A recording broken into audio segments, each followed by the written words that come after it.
নলবাৰী জিলা সমিতিৰ উদ্যোগত আৰু জাপাৰকুছি আঞ্চলিকৰ সতীৰ্থসকলৰ সহযোগত আজি নলবাৰী চহৰত ৱাৰিয়ৰ্ছ বস্ত্ৰ বেংকৰ শুভ উদ্বোধন হৈ যায়। নলবাৰীৰ পৌৰপতি জয়শ্ৰী তালুকদাৰে এই অনুষ্ঠানৰ শুভ উদ্বোধন কৰে। এই অনুষ্ঠানত অনাতাঁৰ শিল্পী তথা সমাজ সেৱিকা হিৰণময়ী কলিতা, ৱাৰিয়ৰ্ছৰ পৰামৰ্শদাতা প্ৰমোদ তালুকদাৰ আদিৰ দ্বাৰাও বস্ত্ৰ বেংকৰ শুভাৰম্ভ কৰা হয়।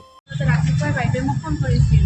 তেতিয়া আচলতে মই অকণমান ব্যস্ত আছিলোঁ। তাৰে পিছতে ভাবিছিলোঁ যে কোনোবাৰ পৰা হ'লে যদি ময়ো অকণমান সহায় এটা কৰি দিব নিশ্চয় মোৰো ভাল লাগিব, বা ময়ো যিহেতু সমাজৰ হৈ কিবা এটা কৰিবৰ কাৰণে ওলাই আহিছোঁ। গতিকে এনেকুৱা পদক্ষেপ পালে সঁচাই খুব ভাল লাগে, আৰু সেই ক্ষেত্ৰত নিজেও যদি কিবা এটা সহায় কৰিব তেতিয়া আকৌ বহুত বেছিয়ে ভাল লাগে।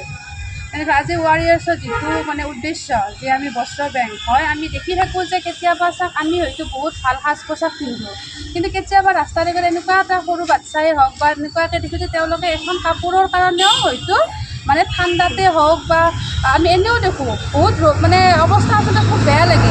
সেই ক্ষেত্ৰত যে আজি মহৎ উদ্দেশ্য ৱাৰিয়ৰ্ছৰ দ্বাৰা আচলতে আমাৰ নলবাৰী বুলি নহয় চাগে, বহুকেইখন জিলাতে আৰম্ভ হৈছে, মই দেখি আহি আছোঁ। গতিকে সেই ক্ষেত্ৰত আজি নলবাৰীব শুভ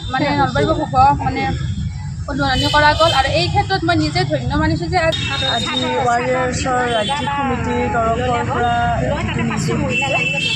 বস্ত্ৰ বেংকৰ বাবে, আৰু আমি সেইবাবে সেই উদ্দেশ্য আগত ৰাখি পেলাই আমি ইয়াতে সমবেত হৈছোঁ। আমাৰ উদ্দেশ্য, আমাৰ যিখিনি আমাৰ ঘৰত কাপোৰ আমাৰ ব্যৱহাৰ নকৰা কাপোৰেই নহয়, বা ব্যৱহাৰ কৰিব পৰা মচুৰি বিচনা চাদৰ, এই সকলো যিখিনি আমাৰ ব্যৱহাৰ নকৰে এনেই থৈ দিয়ে, সেই সকলো যাতে আমাৰ এই বেংকৰ জৰিয়তে আমি মানুহক যিখিনি প্ৰয়োজনীয় থাকে দুখীয়া মানুহে যাতে ব্যৱহাৰ কৰিব পাৰে। Bureau report, Assam front.